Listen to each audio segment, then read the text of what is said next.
న్యాయ విద్యార్థినిపై జరిగిన దాడిపై విశాఖ నగరవాసులు నిరసన వ్యక్తం చేశారు. జీవీఎంసీ దగ్గర న్యాయ విద్యార్థినిపై దాడిని ఖండిస్తూ ధర్నా నిర్వహించారు.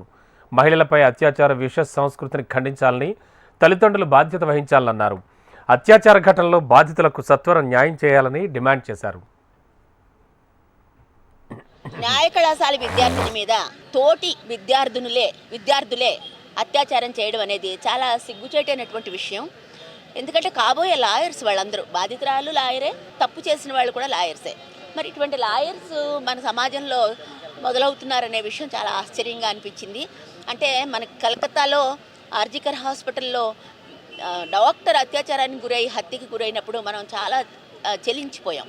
కానీ విశాఖపట్నంలో ఈ కేసు చాలా సైలెంట్గా వెళ్ళిపోయిందని నాకు అనిపించింది. ఎందుకంటే ఇంత పెద్ద సంఘటన జరిగినప్పుడు నిజంగా జరగాల్సినటువంటి బయటికి రావాల్సిన విషయాలు ఇంకా ఏమీ బయటికి రాలేదు. దీని వెనక ఏం జరిగిందనేది కొంచెం ఆశ్చర్యకరమైనటువంటి విషయమే.